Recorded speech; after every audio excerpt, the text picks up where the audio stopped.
In simple, like maybe what does it mean and how does it belong in the ANC? I suppose this is ANC. Yes.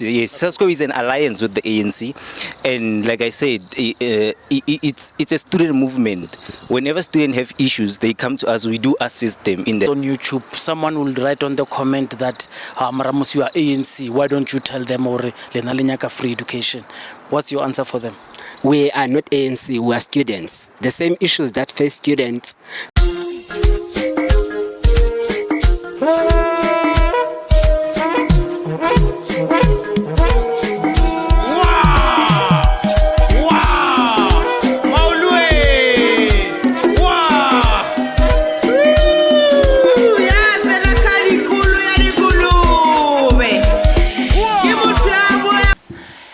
Maybe it doesn't disturb others like it disturbs me, or maybe this contradiction becomes so normalized that others feel maybe we are just being maybe pedantic about over simple things. Mashani politically incorrect. I had an opportunity to sit with young ANC cadres, SASCO, and so they are telling me that SASCO is an alliance of ANC, and I'm sitting there, I'm thinking, so what is your policies and stuff? They are very fearful of coming to camera, but eventually we speak on camera, and of course others ran away, and so and I thought this is a good opportunity for these contradictions to be ironed out. The ANC, MK, and EFF. I always say I'll speak about these three spear organizations. What worries me about these young lads is they do not seem to understand that the people they are fighting is actually their parties. I don't know if I'm making sense. So Julius Malema is an example of the thing that he says he fights for. He realizes the ANC that is blocking him from achieving those things that he promises the youth. And this is why it broke the ranks. And Jacob Zuma chased him away. Bonkosi Kanyile, a youth leader, he did student politics to an extent that he sacrificed himself. And it is Jacob Zuma's government who jailed him, and the political parties could not save them. The three spear organizations could not save him, at the exception of course, Julius Malema and the EFF, who went and gave him support at the most difficult time of his life. Where is he now? He's with Jacob Zuma. And this is what I'm saying. This is the contradiction that I do not understand. Maybe you guys understand it. But talking about this contradiction, let's also talk about, because I want us to talk about why this contradiction is allowed. Sihlelonzi in Parliament questions comrades. Very embarrassing. Very, very, very embarrassing. But people are saying, yeah, but these people, but it's a comrade way, you see? And here's the phrase by Cadre. She says, beware of the comrades. It is people who are allowing the brand of comrades to be washed away. Because I spoke about the political school. What is the political school going to teach them? Because there's no ideology to advance. There's no ideology. It's just the politics of numbers. The numbers are not numbering. I get worried because what happened in Parliament. No, let's start speak. Let's show you the youth leaguers first. They say they are SASCO. Let's listen. Specific that make you stand apart. Remember, this is a university, so obviously this is where students are. So the main people that we are here to assist, it is students. So if students are the ones that are being helped and assisted, that's where we are going to get our majority of votes. Alinabo funda mahala, funda kankani, free education, fees must fall, stuff like that. You don't have it. We do have. What is it? It's fees must fall. Fees must fall. Yes. 2025. Yes. And you remember and you are running government. No, it's something that is yet to be a champion for. Okay. Yes. And are you getting support from from province or from national in terms of the ANC Youth League. I'm saying because, I mean, this would be their area in student politics where you'd be getting support in terms of the elections are coming in August, as you say. What kind of support are you getting as a campus? We're getting support from the upper structures. We do get assistance in terms of resources that we are in need of. Yes, we do. Commander, thank you very much. Thank you very much. Who? Yes. Iluyanda, the current secretary of SASCO. Where? Here in the UNISA Sunnyside. All right, University of the People? Yeah, it's the University of the People. Yeah, in August we are going to elections. I just wanted to add what our chair has added, that we are currently underneath, we are not in charge of the institution, but students are facing problems each and every day. And the people that are in charge currently, the SRC, is doing nothing about those challenges of the student. So that's why we're asking all students that are registered in UNISA to come under the banner of SASCO. That's where issues will be solved. And currently, we only, as our chairperson has said, we only had 2 seats, which means we are not in power. The people that are in power are not doing anything within the issues here. And we have started last week. Who's in power? It's the student command, which is the EFF. We get 3-2. It's 3-2, but we're coming back for 10 not. And currently, we even last week, the registration was supposed to be closed, but we spoke to the man. You see, to them, they are not really ANC, they are SASCO, and they say alliance of the ANC. So by extension, they could be meaning that they are not actually ANC, they are just. You see, and it's an opportunity for someone to come in and maybe start this political ideology to fight for the same thing. But this fighting of the same thing is not going to help them, because whatever they are fighting for, let's say they fight for VAT to be lowered, it's the ANC that wants the VAT to go up, what they call their own alliances. By the way, I know comrades will tell us what is an alliance and if Vele SASCO is an alliance, but this is what I'm telling you. For me, it's contradictions. It makes us look stupid as African people. ANC marching against ANC. You understand? So someone must tell these kids, because I asked them about fees must fall. Why do you think fees must fall? Why do you want fees must fall? You just lobby the NEC to tell government what to do, and Julius Malema have tried that and they failed. That's why they were chased away. So when you come, you say what Julius Malema were saying 15 years ago, and they did not succeed. What makes you think you will succeed? Because you are not going to succeed. But anyway, let's just look at the politics of government and the NYDA. And why is it important? Those who are too young, there was something called Umsobomvu Youth Fund. What a hogwash by the ANC. One of the poorest interventions of poverty by the ANC. But anyway, listen to this NYDA. You had completed your diploma in 2011, but you have since clarified it to us that you in fact completed it in 2021. So it means you would have been a senior researcher for 5 years without a post-matric qualification. My question to you is, if we were to appoint you, recommend you, and the president were to appoint you to lead the NYDA, would you appoint or employ someone without a post-matric qualification to be a senior researcher in any process or department within the National Youth Development Agency? Because you were a senior researcher and earned a senior researcher salary for 5 years without a post-matric qualification. Thank you. Thank you very much for that question. No, I think I would not do that. Maybe I must maybe the question should have been, what is the circumstance that led to that? because I did not apply for a post of senior researcher. Because the problem, I had to put the CV accurately to the fact of the positions I occupied, because I didn't want to mislead anybody. Now, what would have happened in the instance, I never applied to be a senior researcher chair.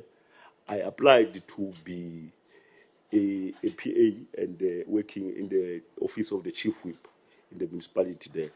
Now, because I was deployed in a political office, there was movement. They just placed me as a senior researcher. I could not say no, I don't qualify. They placed me. They did what they call placement. And then they placed me as a senior researcher.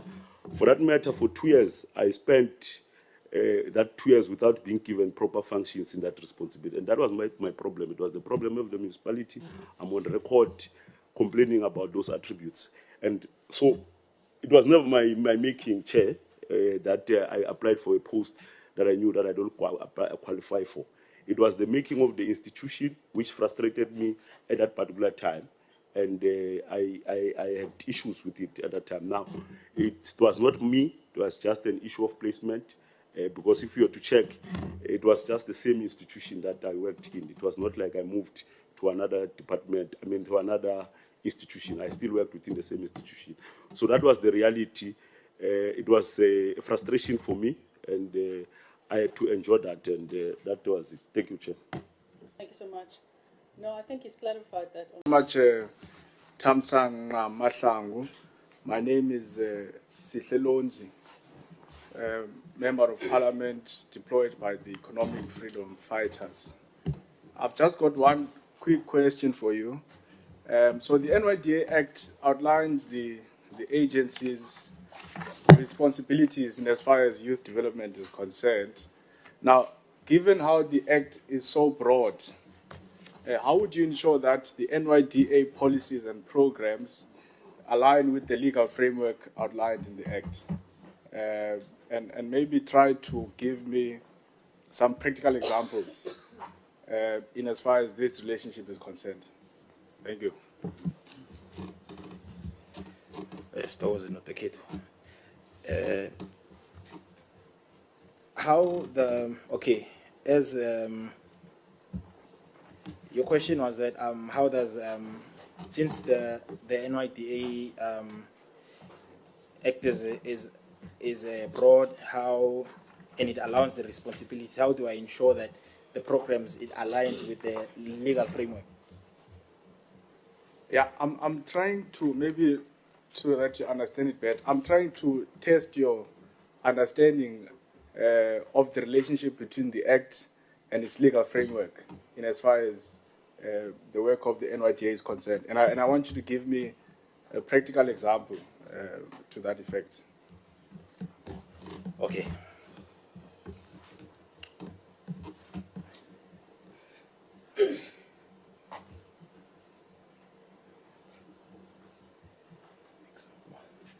Okay, start with the Honorable Sihle. And as far as the NYDA Act is concerned, especially with, I will firstly maybe take the root of its role in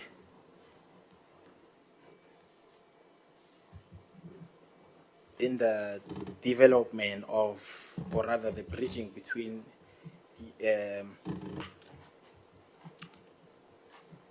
ensuring the rural communities participate, and since it's mandated by the National Development Plan to be the one an agency that incorporates it to ensure that it participates in that thing. So I think into ngayisho manje ukuthi the NYDA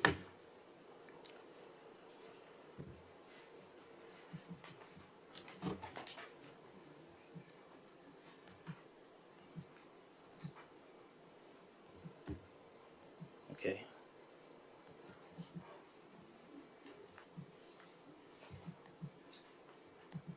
Honorable Sihle, can you please repeat that again? I'm not sure if I'm understanding it well.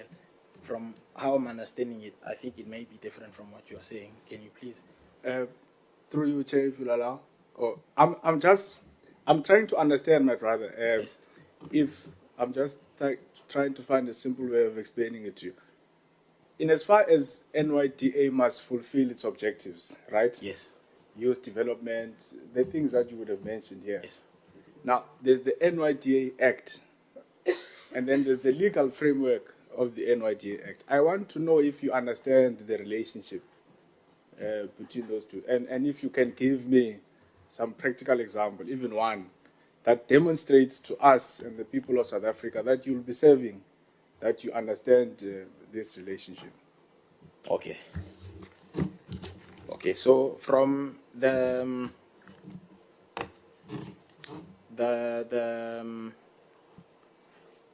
as NYDA is mandated to obviously do the youth development, for me to answer this question, I am going to use that example of the rural being integrated into the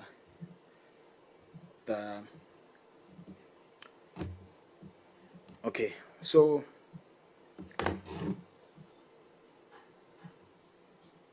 the framework essentially is the skeleton, and then from the act itself, it's the policy, the legal framework will be okay.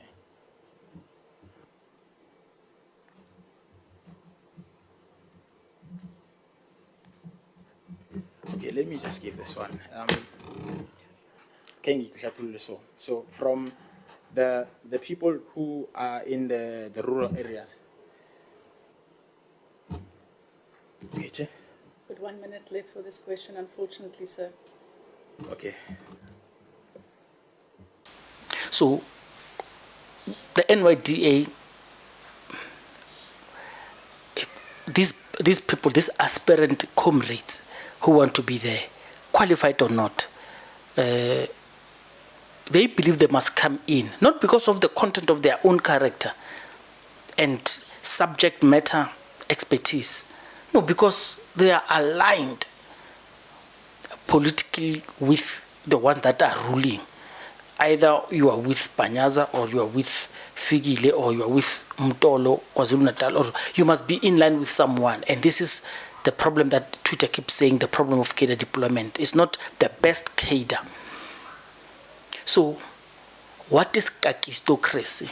Kakistocracy, comrades call it government ya makaka. So, kakistocracy is the ethos of the ANC, by the way, and it reminds us when Jacob Zuma was coming into power, going to 2007 Polokwane, they were talking a lot about this, that only the best amongst us should lead us. And this is the mirage, what clouded Thabo Mbeki's thinking around that time, because people were saying, because Thabo Mbeki is a better comrade than Jacob Zuma, he thinks he must just get in. A better comrade in these credentials, of course, they are talking about his academic records, his prowess. Jacob Zuma does not have that, but Jacob Zuma has democracy of numbers behind him. But when you pick the best cadres, they say Jacob Zuma did not have, because the ANC of that time, those people who were there, they were lawyers, they were this, so Jacob Zuma was he's not an illiterate, but a person who does not have formal education, and this is what the mess we ended up in. So these comrades represents the kakistocracy, meaning that the West amongst us are now leading us, and they blame it to Msholos. Of course, incorrectly or correctly doesn't matter, but what I'm saying is this culture of kakistocracy, this thing of having cadres who do not meet the requirement of the position that they are sent into, is what makes cadre deployment a negative thing. But cadre deployment, I keep defending it here, and I will defend it until I die.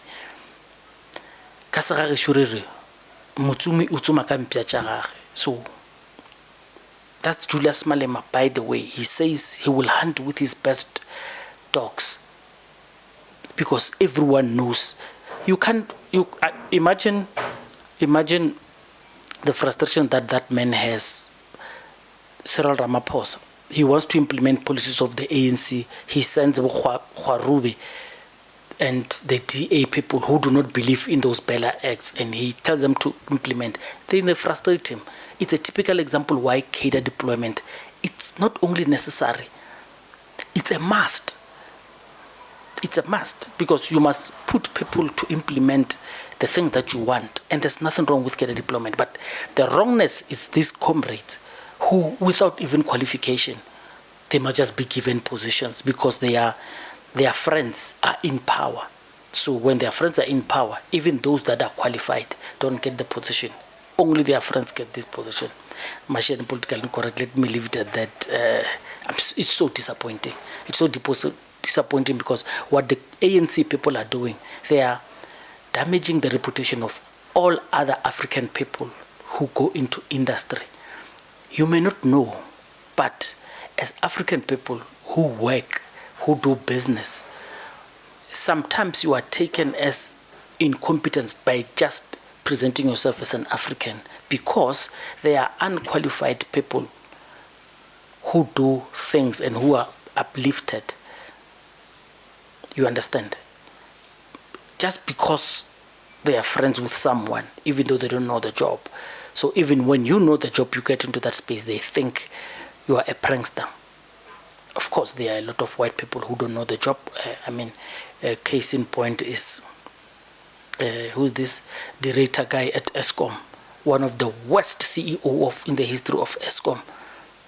He couldn't do the job. But, of course, the media narrative does not want to tell you that. It will always pretend as if Matela, Coco were the worst ones. But they are not the worst ones. But anyway, machine politically incorrect. It's very disappointing. And sometimes as African people, we must be able to call each other without causing war. If you've got a better comrade to deploy him. Let's leave it at that. So in 2024, Mr. Masilela, the NYDA Amendment Act introduced a new function in the agency's mandate. What is that function? I'm looking for the specific function that was introduced. I mean, that's 2024, so it's not very long ago. You wouldn't need to read far. And perhaps, how did that new function, which was introduced by the amendment, empower the NYDA in its ability to oversee and coordinate some of its programs? Thank you. I think, thank you very much, Honorable Lozi. I think one of the I think, if I'm not mistaken, it is that of coordinating government sectors and formally now government sectors and all the other youth development structures. I think it's encapsulated in the integrated youth development strategy, but obviously as per the Amendment Act, which is that of bringing together now national youth development into one roof. And I think that's what the NYDA Act, the amendment seeks to speak to, so that there is no confusion about the mandate of the NYDA, which is that of bringing together everybody and coordinating them and initiating programs for the youth of this country, for youth development. Chair, maybe let me explain it differently, which is what I did with under candidates to help them. So there were 6 functions of the NYDA Act. Then there was a 7th one, very specific function, which was introduced last year in 2024. It's not what you had mentioned before, but because even with other candidates, when they didn't get the answer, I came in to ask it differently. So I'd ask the question again. From 6, there's an additional function which has been added after the amendment in 2024, close to the end of the year last year. Are you aware of what that function is, and how did it assist the NYDA in better overseeing and coordinating its programs?